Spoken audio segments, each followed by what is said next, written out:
Hi friends, அனைவருக்கும் வணக்கம். நாம் இன்றைக்கி 100 நோய்களுக்கு மருந்தான கருப்பு கவுனி அரிசியை வச்சு எப்படி மொறுன்னு தோசையும் பஞ்சு போல் சாஃப்டான இட்லியும் செய்யலான்னு பார்க்கலாங்க. நான் சொல்கிற அளவுகளில் நீங்கள் செஞ்சிங்கன்னா இட்லி நல்லா பஞ்சு போல் சாஃப்டாகவும் நல்லா மொறுன்னு தோசையும் செஞ்சு கொடுக்கலாங்க. இந்த மாதிரி செஞ்சு கொடுத்தீங்கன்னா கண்டிப்பாக யாருமே வேண்டான்னு சொல்லாமல் கேட்டு வாங்கி சாப்பிடுவாங்கங்க. அந்த அளவுக்கு நல்லா சாஃப்டாகவும் பஞ்சு போலையும் இருக்குங்க.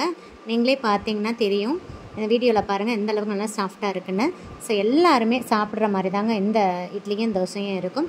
வாங்க வீடியோக்குள்ளே போகலாம். அதுக்கு முன்னாடி நம்ம சேனலை சப்ஸ்கிரைப் பண்ணாத நண்பர்கள் ப்ளீஸ் சப்ஸ்கிரைப் பண்ணுங்கள். இந்த மாதிரி ஒரு அகலமான பவுல் எடுத்துக்கோங்க. நான் இன்றைக்கி 1 கப் கருப்பு கவுனி அரிசி சேர்த்து விட்டுறேங்க. கருப்பு கவுனி அரிசியில் நல்லா கல் மண் எதுவும் இல்லாமல் புடைச்சிட்டு சேர்த்துக்கோங்க.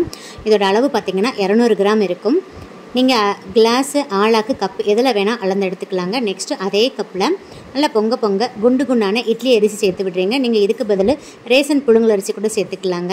கப்போட அளவை மாற்றிடாதீங்க. நெக்ஸ்ட்டு அதே கப்பில் 1/2 கப் உருட்டு உளுந்து சேர்த்து விடுறீங்க. நெக்ஸ்ட்டு 1/2 டீஸ்பூன் வெந்தயம் சேர்த்து விடுறீங்க. வெந்தயத்தில் மிஸ் பண்ணாமல் சேர்த்துக்கோங்க. இப்போ இது எல்லாத்தையும் நல்லா தண்ணி ஊற்றி கை வச்சு அழுத்தம் கொடுத்து, வீடியோவில் காமிக்கிற மாதிரி அழுத்தம் கொடுத்து ஒரு 2-3 டைம் நல்லா வாஷ் பண்ணிடுங்க. பாருங்கள் தண்ணி எந்த அளவுக்கு அழுக்காக இருக்குன்னு. இந்த தண்ணி வந்து கிளியராக வர்ற அளவுக்கு நல்லா வாஷ் பண்ணிடுங்க. இப்போ பாருங்கள் நல்லா வாஷ் பண்ணிட்டேன். இப்போ குடிக்கிற தண்ணியை ஊற்றிடலாங்க.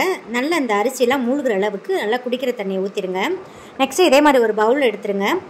அதே கப்பில் நம்ம அரிசி அளந்தோம் பார்த்திங்களா, அதே கப்பில் 1/4 கப் அவல் சேர்த்து விடுறீங்க.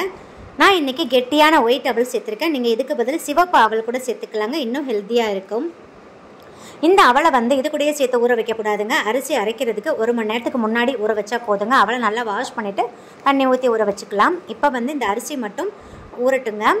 இப்போ நம்ம கிரைண்டரில் அரைக்கிறதா இருந்தால் 5 மணி நேரம் ஊறினா போதுங்க. நம்ம மிக்சியில் அரைக்கிற பட்சத்தில் 6லேருந்து 7 மணி நேரம் கண்டிப்பாக ஊறணுங்க. ஏன்னா அந்த கருப்பு கவுனி அரிசி வந்து ரொம்ப கெட்டியாக இருக்கும். ஸோ ஊறுறதுக்கு நல்லா டைம் எடுக்குங்க. நல்லா ஊறினா தான் மிக்சியில் ஈஸியாக அரைப்படுங்க. அப்போ தான் மிக்சி சூடாகாமல் ஈஸியாக 5லேருந்து 10 நிமிஷத்தில் அரைச்செடுக்க முடியுங்க.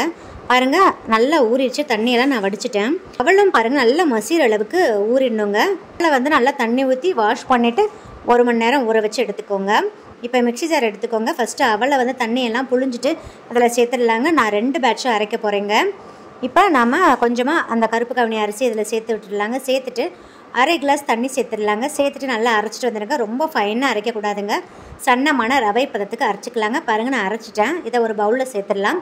நெக்ஸ்ட்டு பேட்ச்சு இதில் சேர்த்துக்கிறேங்க. இது கூடயே நான் கொஞ்சமாக கல்லுப்பு சேர்த்துடுறேங்க. சேர்த்துட்டு நல்லா ரவை பதத்துக்கு அரைச்சி இதில் சேர்த்துடலாங்க. பாருங்கள் நெக்ஸ்ட்டு பேட்சும் அரைச்சிட்டேன். இப்போ மிக்சி ஜாரை லைட்டாக அலசி தண்ணி இதில் சேர்த்துக்கிறேங்க. நம்ம நார்மலாக இட்லிக்கு அரைப்போம் பார்த்திங்களா, அந்த அளவுக்கு தண்ணி சேர்த்து அரைச்சிக்கோங்க. அந்த பதத்தில் தான் இருக்கும். நான் ஏற்கனவே அரைக்கும் போதே உப்பு சேர்த்ததுனால இப்போ உப்பு சேர்த்துக்கலைங்க. நீங்கள் கை வச்சு நல்லா மிக்ஸ் பண்ணிடுங்க. அப்போ தான் நல்ல பாக்டீரியாஸ்லாம் ஃபார்ம் ஆகிட்டு சீக்கிரமாக நல்லா புளிச்சு வருங்க.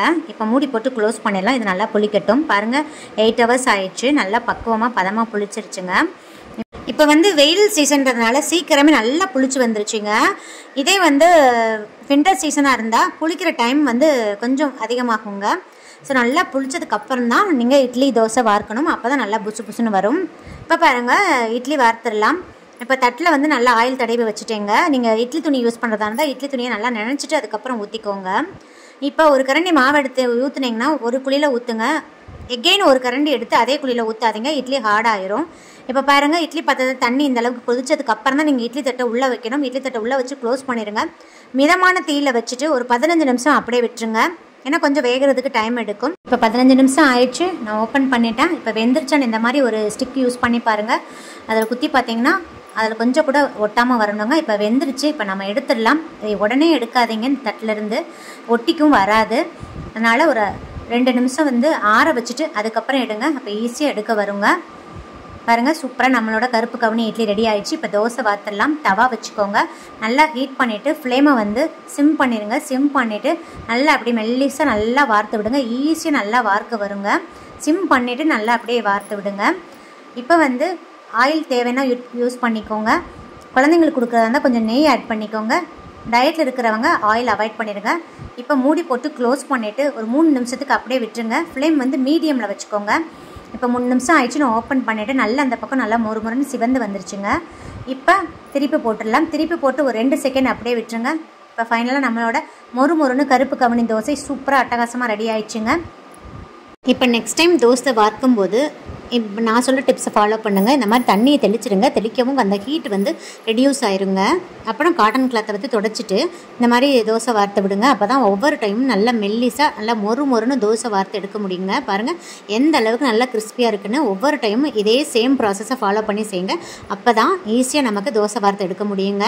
பாருங்கள் ஃப்ரெண்ட்ஸ், ஃபைனலாக நம்மளோட கிறிஸ்பியான கருப்பு கவுனி தோசை சூப்பராக அட்டகாசமாக ரெடி ஆகிடுச்சுங்க. இந்த மாதிரி செஞ்சு கொடுத்தீங்கன்னா எந்த குழந்தையும் வேண்டான்னு சொல்லாமல் சாப்பிடுவாங்கங்க. பாருங்கள் இட்லியும் ரெடி ஆகிடுச்சு. நல்லா பஞ்சு போல் சாஃப்டான இட்லி ரெடி ஆகிடுச்சு.